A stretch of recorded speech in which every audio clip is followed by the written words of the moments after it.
There are three main influences of AI on central banks: immediate implications, short-term implications, and long-term implications.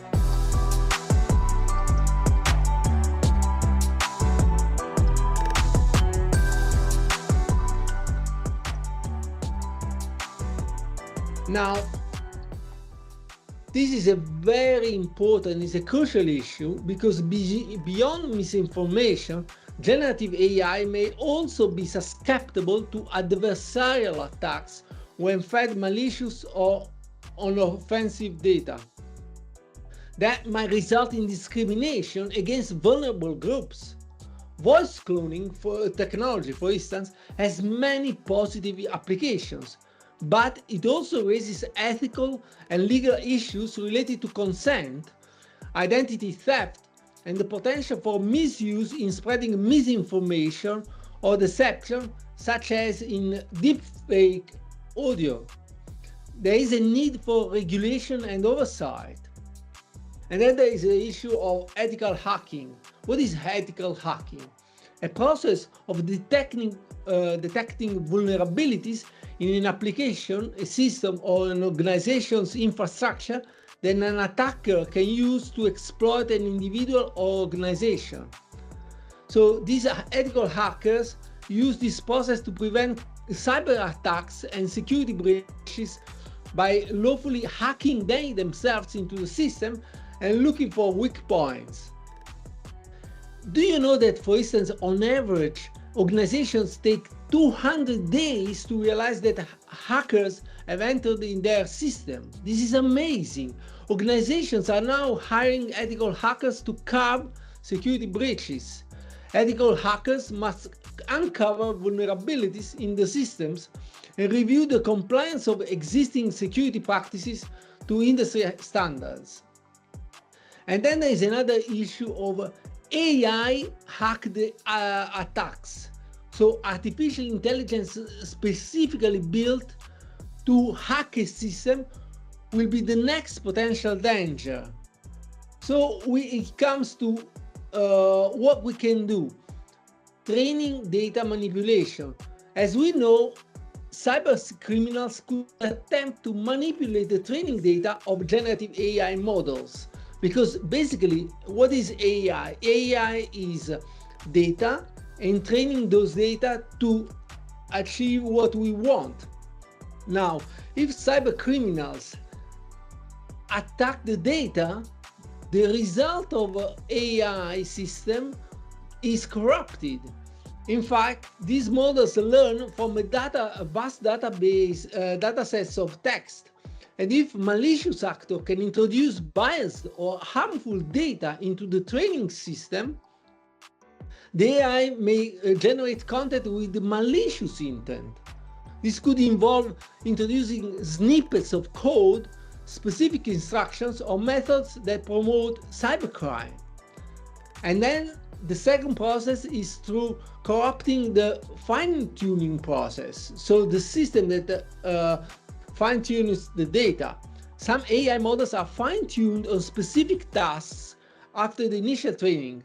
Cyber criminals could attempt to fine-tune AI models for malicious purposes again, teaching them to generate content specifically related to ransomware or other cyber attacks. This fine-tuning process could be performed in secret. So there is an increasing focus of organizations on seeking external expertise and hiring AI experts. Companies are hunting for board members with expertise in artificial intelligence and digital transformation to expand their business and to ensure compliance with ethical guidelines and regulatory requirements. That is why they are recognizing their pivotal role in spearheading the incorporation of AI into the company's policies and strategies.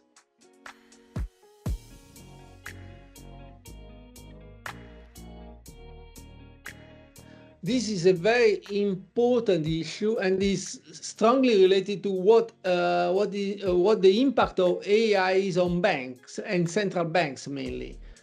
Now, you would be surprised that AI adoption is slower in central banks than in the private sector of financial institutions, because there are three main influences of AI on central banks: immediate implications, short-term implications, and long-term implications.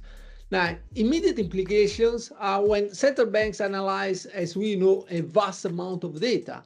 Now, AI offers new ways for us to collect, clean, analyze, and interpret this available data. It gives insight from AI that can feed into statistics, risk management, and banking supervision, and monetary policy analysis. So AI can be used for ordinary day-to-day operations, for monitoring and decisions, such as payments system operations and the monitoring of economic activity. AI is actually ideal to analyze those data. And then it comes to short-term implications, as we said. The use of AI for analysis of price-setting behavior at central bank level and inflation even is already being used. Machine learning allows to collect a huge amount of data, real-time data, on individual product prices. However, those data collected are largely unstructured data, so they are not in a specific frame, and so they are not directly suitable for calculating inflation, for instance. So how can AI help us structure those data to improve the accuracy of central bank analysis? Through what we said before, the fine-tuning process, how we can organize those data. But there's another issue that central banks mostly are concerned. In extreme cases, such as deciding how to respond to a financial crisis, for instance, or rapidly rising inflation, these are events that typically happen once in a professional lifetime. Human decision makers have an advantage, since they might have to set their own objectives, while this is an area where AI is at a disadvantage and might be outperformed by the human analyst. In such situations, mistakes made by AI can be catastrophic. That's why the human impact is essential. In general, human decision makers make mistakes more often than AI, but AI might make better decisions than a single human most of the time, but not in exceptional circumstances.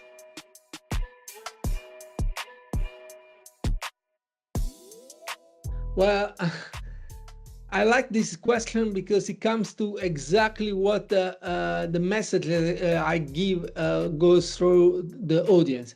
In general, people at my conferences say, Massimo explains difficult things in an easy way. I think this is very important because there is no point in being super prepared if then when you talk to people, they do not understand what you're saying. It is vital not only to know well what you are talking about, but above all, being able to communicate that to your audience. I think I'm able to do that.